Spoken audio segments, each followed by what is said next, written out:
അടുത്ത് കുറേ കടകളും ഒക്കെയുള്ള ഒരു വലിയ ജംഗ്ഷനാണല്ലോ ഈ മോഷണം നടന്ന സ്ഥലം എന്ന് പറയുന്നത്. അപ്പോൾ അവിടെയുള്ള ആളുകളുടെ പ്രതികരണം നമുക്ക് തേടാൻ പറ്റുന്നുണ്ടോ എന്ന് ശ്രമിക്കണം. സൂരജ്, പുതിയ വിവരങ്ങൾ പറയും. ശ്രീനിത, എന്തായാലും ഇത് കാണാൻ വലിയ ജനത്തിരക്കുള്ള ഒരു മേഖലയാണ്. ഒരുപക്ഷെ നമ്മളോടൊപ്പം ഒരു ബാങ്ക് ജീവനക്കാരൻ കൂടി ചേരുകയാണ്. ചേട്ടാ, എന്താ നമുക്കിവിടെ എന്താ സംഭവിച്ചത്? ബാങ്കിലെ ജീവനക്കാരനല്ലേ?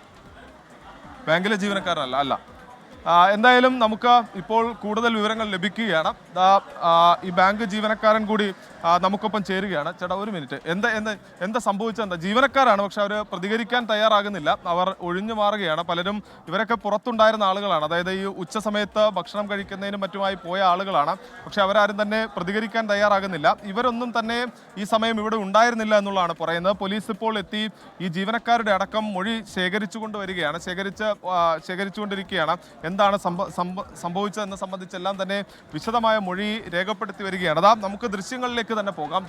ഈ കാണുന്ന ബാങ്കിലാണ് പകൽ സമയം ഈ ആളുകളെ ജീവനക്കാരെ ബന്ദിയാക്കിക്കൊണ്ടുള്ള ഒരു കവർച്ച നടന്നത്. നമുക്കിപ്പോൾ ദൃശ്യങ്ങളിലേക്ക് പോയാൽ കാണാം. അകത്ത് പോലീസ് അവരുടെ മൊഴി അടക്കം രേഖപ്പെടുത്തിക്കൊണ്ടിരിക്കുകയാണ്.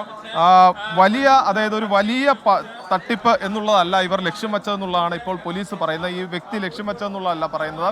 അതുകൊണ്ട് തന്നെ ഈ ക്യാഷ് കൗണ്ടറിലുള്ള പണം കവരുക, അതിനുശേഷം പോവുക, അതായത് കവർച്ച നടത്തി എത്രയും വേഗം പോവുക എന്നുള്ളതാണ് ലക്ഷ്യം വെച്ചത്. ആ ലക്ഷ്യത്തിലേക്ക് പ്രതിക്ക് അനായാസം എത്താൻ കഴിഞ്ഞു എന്നുള്ളത് പോലീസ് കണക്ക് കൂട്ടുന്നു. അതുകൊണ്ട് തന്നെയാണ് ഈ ബാങ്കിനെ കുറിച്ച് വിശദമായ വിവരങ്ങളുള്ള ഒരാളാണ് ഈ കവർച്ചയ്ക്ക് പിന്നിലുള്ളത് എന്ന അനുമാനത്തിലേക്ക് പോലീസ് എത്തുന്നത്. നേരത്തെയും, അതായത് തൃശ്ശൂരിലെ 3 ATMകളിൽ കവർച്ച നടത്തുന്ന സമയത്തടക്കം അന്ന് നമ്മൾ കണ്ടതാണ്. പല ബാങ്കുകളുടെയും ഒരു സുരക്ഷാ സംവിധാനങ്ങളെ അടക്കം വലിയ ചോദ്യം ചെയ്യുന്ന തരത്തിലായിരുന്നു. സൂരജ്, പുതിയ CCTV ദൃശ്യങ്ങൾ കൂടി വരുന്നുണ്ട്. ബാങ്കിനകത്തെ CCTV ദൃശ്യങ്ങളാണ്. അതിൽ കുറെ കൂടെ ദൃശ്യങ്ങൾ നമുക്ക് വ്യക്തമാകുന്നുണ്ട്. ശ്യാംകുമാർ കൂടി നമുക്കൊപ്പം ഇപ്പോൾ ചേരുന്നുണ്ട്. ശ്യാം, ഈ CCTV ദൃശ്യങ്ങൾ കാണുമ്പോൾ തന്നെ അയാൾ എങ്ങനെയാണ് അകത്ത് കയറിയതെന്നും മോഷണം നടത്തി തിരിച്ചു പോയതെന്നൊക്കെ മനസ്സിലാകുന്നുണ്ട്. പക്ഷേ ഇപ്പോഴും സത്യം പറഞ്ഞാൽ ഞെട്ടിക്കുന്ന ഒരു വിവരം തന്നെയാണിതല്ലേ?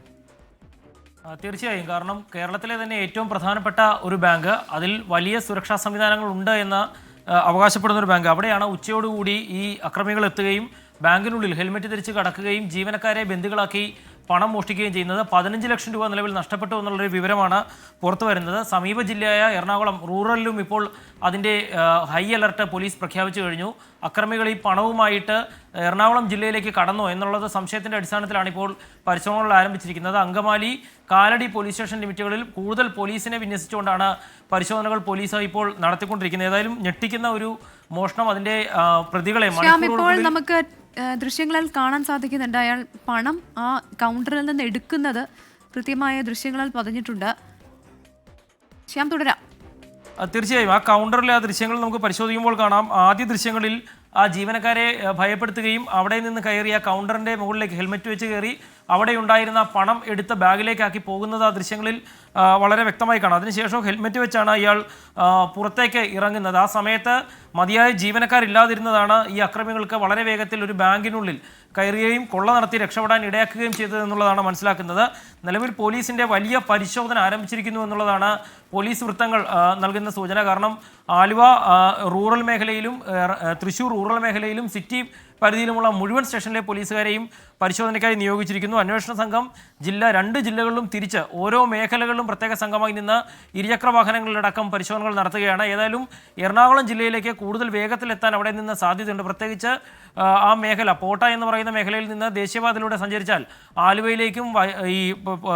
ആലുവയിലേക്കും മറ്റു മേഖലകളിലേക്കും അങ്കമാലിയിലും ഒക്കെ വളരെ വേഗത്തിൽ വരാം. അതുകൊണ്ട് തന്നെയാണ് ഈ പരിശോധന വളരെ വേഗത്തിൽ പോലീസ് ശക്തമാക്കിയിരിക്കുന്നത്.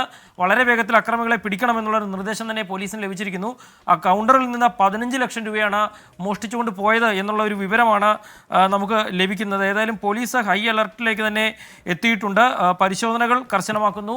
ഈ വലിയ ഞെട്ടിക്കുന്ന ഒരു മോഷണം, കേരളത്തിൽ പലതവണ ബാങ്കുകൾക്ക് നേരെ മോഷണ ശ്രമം നടന്നിട്ടുണ്ടെങ്കിലും കൃത്യമായ ജീവനക്കാരില്ലാത്ത സമയം നോക്കി ബാങ്കിനുള്ളിൽ കയറി ജീവനക്കാരെ പൂട്ടിയിട്ട് 15 ലക്ഷം രൂപയുമായി കടന്നു കളയുന്നു എന്നുള്ളത് വളരെ ഞെട്ടിക്കുന്ന ഒരു സംഭവമാണ്. ഏതായാലും ആ പ്രതികൾക്ക് വേണ്ടിയിട്ടുള്ള അന്വേഷണത്തിലാണ് ഇപ്പോൾ 2 ജില്ലകളിലെ പോലീസ് സംഘം ആകെയുള്ളത്.